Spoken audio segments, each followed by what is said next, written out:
Alright, Uncle Sam FM here, playing my reboot of my MLS game with the Houston Dynamo. I am in getting ready to start the second season, and I am at the point now where I'm about to have to register my squad. So, I thought I would show you guys how I do that.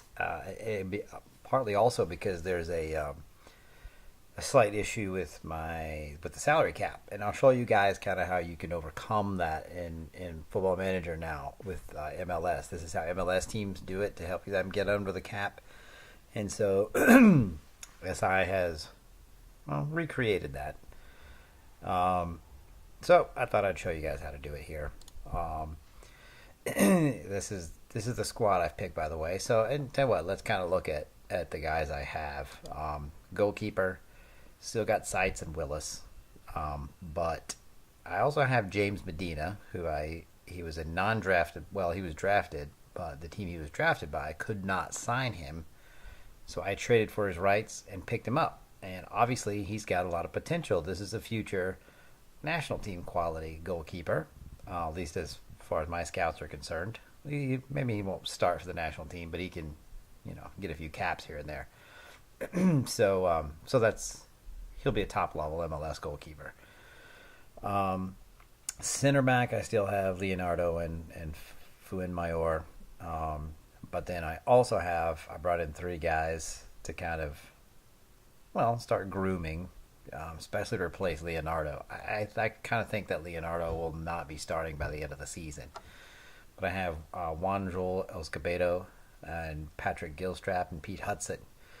And Escobedo and Gilstrap, I feel, are my two, they're obviously, from my scouts' opinions, they are my two biggest prospects at center back.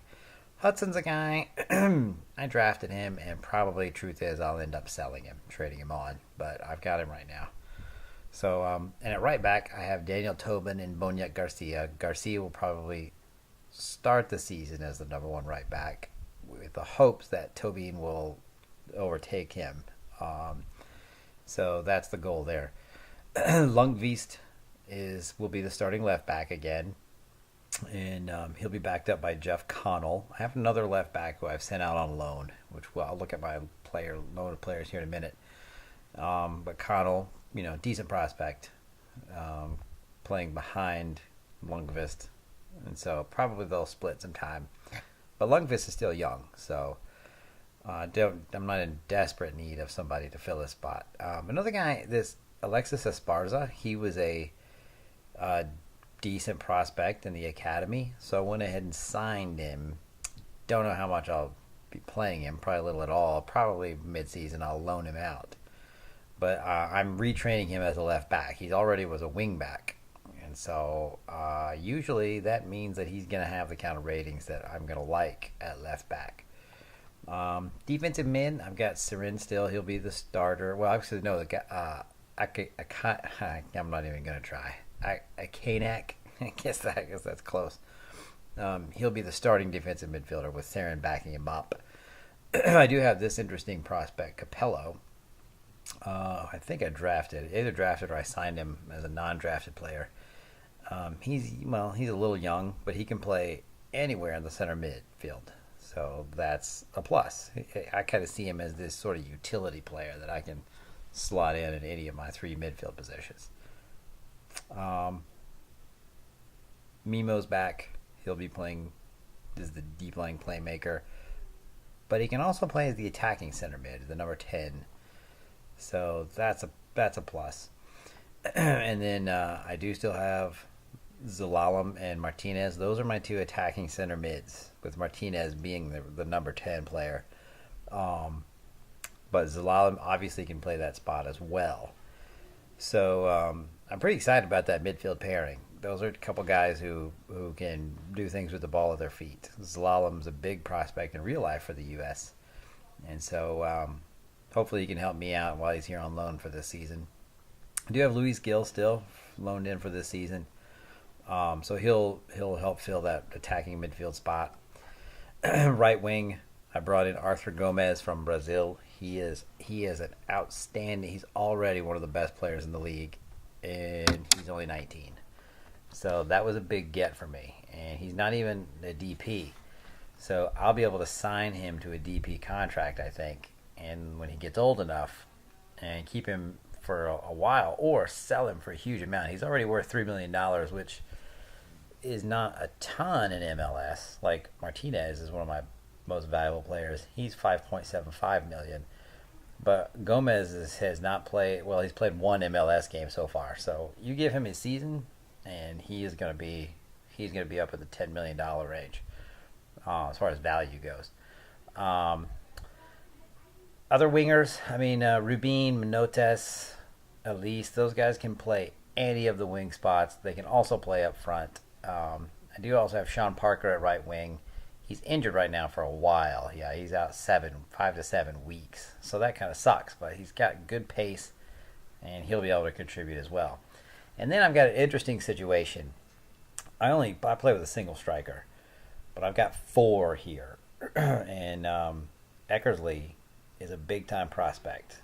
My scouts are higher on him, his potential, than any other player on my squad. So, and I don't know anything about this guy. He came to us from, where was it? I think I got him from, I want to say Rochester. It doesn't matter where. It was a second division team, and they signed him from a PDL club. So he's kind of out of nowhere. I don't know anything about this guy. Scouts are super high on him. He does have good attributes. He's got a 15 finishing. His physicals they're not great, but he's got a 15 determination. His technique is good. There's obviously some mental areas he needs to improve, but 5-star potential. You can't turn on something like that. So I've got him, and I've got Paul Mickle, who I think I signed him off my academy squad, which he was 3.5 stars, and at 18 they leave the academy, so I was going to lose him. I didn't want to lose him, so I went ahead and signed him, and I think Bethlehem Steel wants to loan him, and for now I'm going to leave him on the squad, and I think I actually have him training. Let's see here. Some of these guys, because I've got 4 strikers, I want to train them at wing. Yeah, see, I'm training him as a right winger. And Suleiman, who I don't know how to pronounce his name, he's already, awkward at left mid and left wing. So I went ahead and started training him there. They may end up being my striker in the future, but I thought I would, make them a little more versatile. So the hope is that they'll trade there, and then so when I lose Parker and Rubin off loan, I'll have some guys to slide in, that I've had, and they are young. So I've got this really young 4-man striking crew. Almost makes me want to go to like a 4-4-2 with maybe like a diamond midfield. So that's, and I just now realized I've got my thing sort of, I can't see the bottom of my face. I look like an idiot. So of course I look like an idiot anyway. So that's the squad. And so we'll go to the inbox, and you'll see that I need to register my team. Now, everything's good except for my team salary is $4,100,000. I need to get it to $4,050,000. So in old versions of FM, this is, 3 or 4 years ago, you'd have to cut somebody. That was your only way to get under the squad or under the salary cap. I don't want to cut any of these guys. There's honestly, there's no dead weight on this team. While they may not all be great, I guess Joe Willis is a little bit of dead weight. But, if Chris Seitz gets injured, Willis is going to be my number 1. With Medina is the backup no matter what. But aside from that, everybody on the squad plays some role. Either they're starting or they're guys I'm going to try and develop. So, so no real dead weight. I don't want to lose any of these guys. So what can I do? Well, you can look at salaries here. And first of all, you got to find a senior player whose salary you can, pay down. So looking around, I've got I don't know. We'll say Leonardo. So you go to Leonardo, go to his contract, and here you see salary cap impact for 2018 season. Right now it's at 150,000. I need to get about 50 of that down. So I can do that, and I can pay it all the way down to zero, and it only cost me what, 100,000. So I'm going to do that. His impact is $0 for the season, and I don't normally like doing that early in the year, early in my career at a club, because I like to save that for when all these young guys are getting older, and I have had to give a couple big contracts. But now if I go to registration, you can see I am under the cap. So that is a great way to keep your squad, and that makes that allocation money, the general allocation money, so much more valuable if you can get a hold of that. I'll get a hold of as much of that as I can. I squeezed that from teams in trades for this purpose. Theoretically, if you had $1 trillion of general allocation money, then you could have a Barcelona-like squad. Given that you could actually attract those players. Obviously, probably not to an MLS club, but this does help you to build a better team. So, with that, I'm going to confirm my selection, and there we go. So, I have, for some reason, I don't know why this is, I guess it has something to do with my edited file. My registration was actually after my first game, so I've already played one game, and it was a dominant performance. We absolutely shredded Atlanta United. You can look at the stats and see that it really wasn't. The stats don't really show a 4-0 result. Like, we only had 14 shots to their 6. That's not a really super dominant number. But we finished so well. We were so lethal. At least started it in the first minute. And we did get our 62% possession.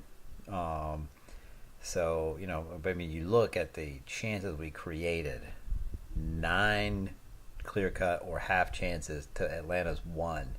And it was only a half chance. So, while, you can argue how real FM is determining whether or not chances are clear-cut or half or not. But when you put up numbers like that, it's pretty clear that you were creating the better chances.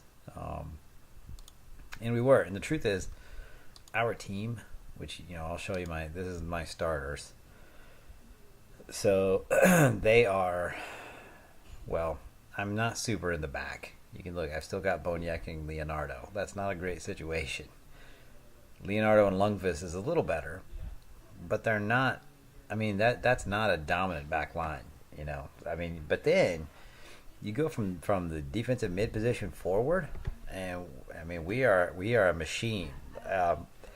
If we're gonna do well this season, we're gonna have to be outscoring teams. That's just kind of the reality of our situation.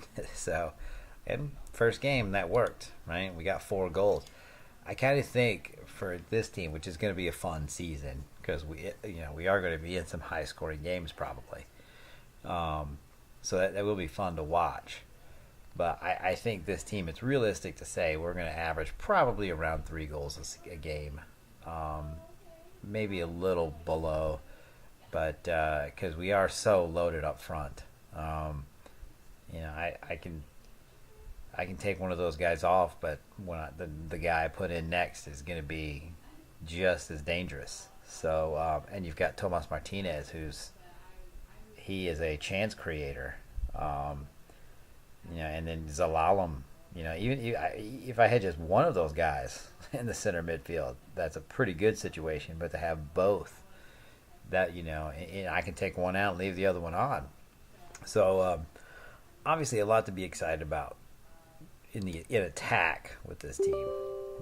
And I also kind of feel like the way I play is also ideal for a team like the one that I have, because if my attacking players are so good, if they can hold the ball, and that alone is going to limit my opponent's chances that they're going to create against my weaker back line.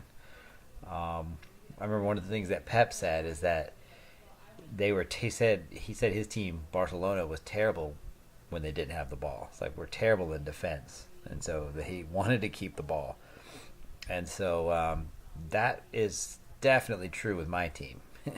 Pep was probably, just it was coach speak with him, but this team is not good at the back. I won't say not good. Well, they're not good. They're not terrible, but they're probably in the bottom half of the league as far as attribute wise. So so after the roster registration, teams are forced. A lot of teams do go ahead and cut players. They're forced to cut guys, and so you have what you call the waiver draft, the March waiver draft. And so these are the guys. I'm not going to take any of them. I feel too good about, the squad that I have. So, but I'll go ahead and scout, and we'll look and see.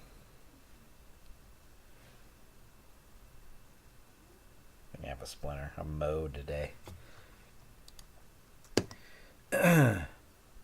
Yeah, so coming up, I probably won't play this game for you guys. Since really it was just showing you the squad registration, and then kind of show you what I've got looking ahead to this season. We do feel pretty good about our chances. But we won the league last year. We won the Supporter Shield, and then lost the MLS Cup playoffs. So, and I'm not gonna make you guys watch me go through a scouting meeting. So MLS is cruel sometimes. I think it will be a little more equipped to handle the injury crisis that I had last year. But at least if it happens in the midfield and attack like it did last year. Sarah wants to discuss the future. Let's hope sites can resolve that. And he's unable. He's going to want a contract. So I'll tell him that I usually tell him to earn it.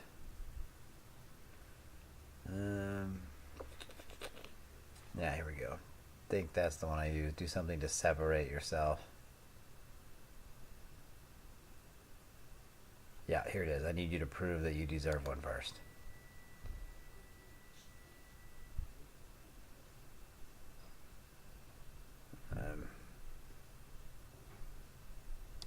He'll be upset, but I don't really care. MLS, you got to be stingy. You saw how close I was in not being able to get those guys under the salary cap. If I didn't have any allocation money, I would have had to have cut somebody. Maybe I would have cut you, Darwin.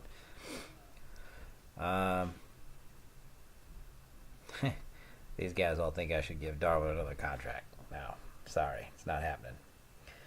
What I found in FM with a lot of these issues is that success on the field will, okay, you say, Uncle Sam, aren't you worried that your team is going to get riled up and it's going to hurt team morale? But what I've found is that if you're winning on the field, none of those other things really matter, right? It might upset them a little bit, but not too much. So I'll tell you what I'm going to do. I'll show you the draft here. We'll go scouting. Yeah. This guy's a decent looking prospect. Wow, that is a decent prospect. It's from Cape Verde. Let's see, I don't have any spots open. I think I'm gonna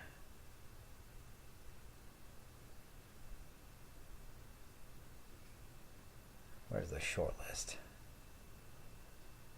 Cannot remember. Here we go, add to short list. I'm gonna add him to my short list for a month. Keep an eye on him. Maybe I'll send one of my international or one of my other guys on loan and bring this guy in. If he doesn't get waiver drafted, which he probably will. Gaddis, Leonard Callens, and I get Felix Mathos is the guy. Yeah, see, Ortuno is a 4-star, 3.5 star, just like Mathos, but he's 27. That's too old. Sorry, you're too old. 24 is usually my cutoff. I prefer 22. 23 even is a little past what I usually would consider. I have a oh, somebody took him. Portland. No, no, no. No, he's still there. Yeah. So I read a book called Soccernomics, which you've probably heard of it. Um, the full title is something like Soccernomics and Why England Will Never Win the World Cup or something. Um, and it looks at how, well, it kind of does Moneyball, which Moneyball was a thing that started in baseball here. And really what it amounts to is kind of running your club like, whatever, financially responsible, right? Things like selling players for more than you pay for them. And I want to take my thoughts, but I'm going to pass. And so one of the principles that teams operate by, in that who whatever play by that system, is they don't buy players. Well, they buy players in their early 20s, because that's when you have a better idea of their full potential, how well they're going to develop, what kind of person they are, but they're also young enough to where you'll be able to sell them later for more than what you paid for them. Obviously in FM, the temptation is to go buy a bunch of guys that are 18 or 19, but I mean, the reality is those guys are really young, and you don't know how well they're going to turn out. 18, 19, that's pretty young. I mean, you may have just wasted your money on a dud. So the thought is somebody that's 20, 21, by then you sort of have a better idea of what kind of potential that this guy has. So that's kind of what I do, but obviously I pick guys from my academy. I mean, MLS kind of forces you to play that way, right? Because you can't buy young players, at least not Americans. You young Americans, you can only get them from your academy. You have to draft players, but by then they are in their early 20s, because they've been in college.